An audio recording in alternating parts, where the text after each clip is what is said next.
ഇപ്പോൾ നമുക്കൊപ്പം retired SP Subhash Babu കൂടി ചേരുകയാണ്. ശ്രീ സുഭാഷ് ബാബു, പോലീസുകാരുടെ ഭാഗത്തു നിന്ന് വീഴ്ച ഉണ്ടായിട്ടുണ്ട് എന്നാണോ താങ്കൾക്ക് തോന്നുന്നത് ഈ വിഷയവുമായി ബന്ധപ്പെട്ട്?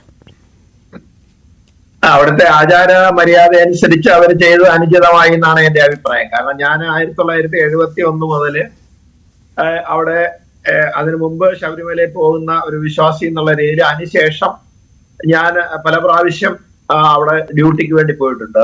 പ്രധാനമായിട്ട് ഈ 18ാം പടിയിലായിരുന്നു ഞാനൊക്കെ യുവ ഓഫീസറായിരുന്ന കാലത്ത് നിർബന്ധമായിട്ടും അവിടെ ഏതാണ്ട് 5 കൊല്ലം തുടർച്ചയായിട്ട് ഞാൻ അവിടെ ജോലി ചെയ്യേണ്ടി വന്നു. അവിടെ എന്റെ കൂടെ ഒരു 20 പോലീസുകാരും ഉണ്ടാവും.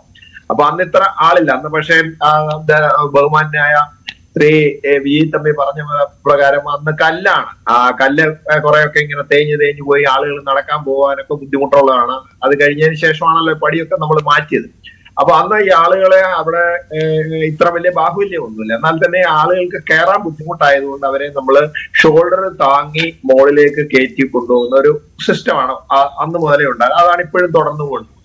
ഇപ്പൊ ആളുകളുടെ എണ്ണം കൂടുന്നത് കൊണ്ട് നമ്മൾ ഏറ്റവും കൂടുതൽ അവിടെ ആളുകളെ മുകളോട്ട് കടത്തി വിട്ടാൽ മാത്രമേ ദർശനം കുറെ ആളുകൾക്കെങ്കിലും പൂർത്തീകരിക്കാൻ പറ്റൂ. അല്ലെങ്കിൽ അവിടെ സ്ലോ ആയി കഴിഞ്ഞാൽ എപ്പോഴും ദർശനം ക്ഷേത്രത്തിന്റെ മുമ്പില് ആളുകളുടെ എണ്ണം കുറയുകയും ദർശനത്തിന്റെ മൊത്തം അയ്യപ്പ ഭക്തന്മാരുടെ ദർശനത്തിന്റെ എണ്ണം പരിമിതപ്പെടുകയും ചെയ്യും. അതിന് വളരെ കൂടുതൽ ശ്രദ്ധ ചെയ്യുന്ന ഒരു ഡ്യൂട്ടി സ്ഥലമാണ് 18ാം പടി എന്ന് പറയുന്നത്.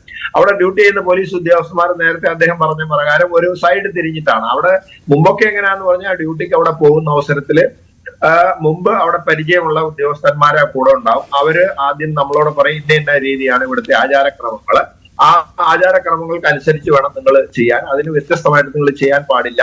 ഇതാണ് നമ്മൾ പോലീസ് ഉദ്യോഗസ്ഥൻ എന്നുള്ള രീതിയിൽ ഒരു അയ്യപ്പ ഭക്തനായിട്ടാണ് നമ്മൾ ജോലി ചെയ്യേണ്ടത്. ഇതൊക്കെ നിർദ്ദേശിച്ചു കൊടുക്കാറുണ്ടായിരുന്നു. പക്ഷെ ഇപ്പൊ അതിന്റെ അഭാവം ഉണ്ടെന്നാണ് ഞാൻ മനസ്സിലാക്കുന്നത്. കാരണം എന്താന്ന് പറഞ്ഞാൽ പലപ്പോഴും ഇപ്പോഴത്തെ ആളുകളുടെ പെരുമാറ്റവും അതുപോലെ തന്നെ അയ്യപ്പന്മാരുള്ള സംബോധനയും അതുപോലെ തന്നെ പ്രതികരണവും ഒക്കെ പഴയതിൽ നിന്ന് കുറച്ചൊരു ച്യുതി സംഭവിച്ചു പോയിട്ടുണ്ട് എന്നുള്ളത് സമ്മതിക്കാതിരിക്കാൻ തരവില്ല. അതില് തീർച്ചയായിട്ടും ഭക്തിയുടെ ഒരു പ്രശ്നമുണ്ട്.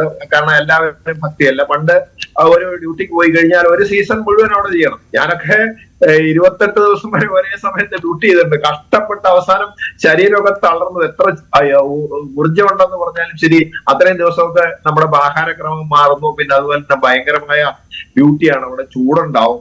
ഇതൊക്കെ കഴിയുമ്പോൾ നമ്മൾ തളർന്നു പോകും. അപ്പൊ ഇവിടെ ഇപ്പോഴെന്താന്ന് പറഞ്ഞാൽ 10 ദിവസം നീണ്ട് മാറും. അപ്പം ഈ ടേൺ അനുസരിച്ച് മാറുന്നത് കൊണ്ട് നേരത്തെ അദ്ദേഹം പറഞ്ഞ പ്രകാരം ഈ ഭക്തരായ ആളുകളെ മാത്രം അയക്കാൻ പറ്റുന്ന ഒരു സാഹചര്യം ഇപ്പൊ ഇല്ല. കാരണം ആളുകൾക്ക് കൂടുതൽ അധിക ദിവസം ഡ്യൂട്ടി വരുന്നതുകൊണ്ട് ഈ ഡ്യൂട്ടിയിലൊക്കെ ക്രമപ്പെടുത്തുകയും അത് 10 ദിവസം കാണുന്നതോടുകൂടി ഇങ്ങനെ 3-4 ടേൺ 5 ടേൺ വരെ വരുന്നുണ്ട്. ആദ്യം ഒക്കെ കുറച്ചുകൂടെ ഇതിന് ശുഷ്കമായ പിന്നെ സ്ട്രെങ്ത് ആണ് ഉണ്ടാവുന്നത്. അത് കഴിഞ്ഞതിന് ശേഷം സ്ട്രെങ്ത് കൂട്ടി തന്നെ അതേതായാലും 10 ദിവസം എന്നുള്ളത് വന്നിട്ട് വളരെ ബുദ്ധിമുട്ടാണ്. കാരണം 20ാം തീയതി വരെ പോകുന്നത് ഒരു വലിയ ദീർഘമായ ഒരു തീർത്ഥാടന സമയമാണ്.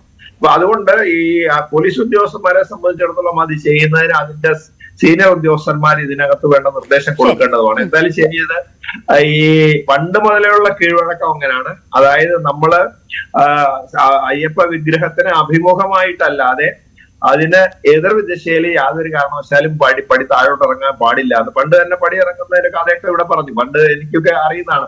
പടി ഇറങ്ങാൻ തന്നെ അവിടെ വരുമ്പോൾ ഞങ്ങൾ തന്നെയാണ് പറയുന്നത്, അങ്ങനെയല്ല ഇങ്ങനെ ഇറങ്ങാൻ പാടുള്ളൂ എന്ന് പറയും. ആളുകൾക്ക് അവിടെ നിന്ന് ഇറങ്ങാൻ നേരത്തെ ഭയമാണ്. തിരിച്ചിറങ്ങാൻ ഭയമായതുകൊണ്ട് എപ്പോഴും അവര് തിരിഞ്ഞിട്ട് താഴോട്ട് പിന്നെ അഭിമുഖമായിട്ടല്ല ഇറങ്ങുന്നത്. അത് ഭയന്നിട്ടാണ്. അതുകൊണ്ട് നമ്മൾ എന്നിട്ട് അവരെ പിടിച്ചിട്ട് താഴോട്ട് ഇങ്ങനെ ഇറക്കി കൊടുക്കുക. അതാണ് കയറ്റുന്നതിനേക്കാൾ ബുദ്ധിമുട്ട് ഇറക്കാനായിരുന്നു. അത് ഇറക്കുന്ന കാലത്തുണ്ടായിരുന്നു. അപ്പൊ അതുകൊണ്ട് ഇവിടെ ഇപ്പൊ ഇറക്കൽ പരിപാടി ഇല്ലല്ലോ. അതുകൊണ്ട് പിന്നെ ഇപ്പൊ അത്ര ബുദ്ധിമുട്ടല്ല. ഇപ്പൊ എന്തായാലും ശരി, അത് പോലീസ് ഉദ്യോഗസ്ഥന്മാർക്ക് വേണ്ട നിർദ്ദേശം കൊടുക്കുകയും അതുപോലെ തന്നെ ഈ ഭക്തരായ ഉദ്യോഗസ്ഥന്മാരെ നിയോഗിക്കുന്നതിനുള്ള പരിമിതി ഈ ഡ്യൂട്ടിയുടെ ബാഹുല്യം കാരണം പിന്നെ ഞാൻ താങ്കളിലേക്ക് അടുത്ത ഘട്ടത്തിലെത്താം.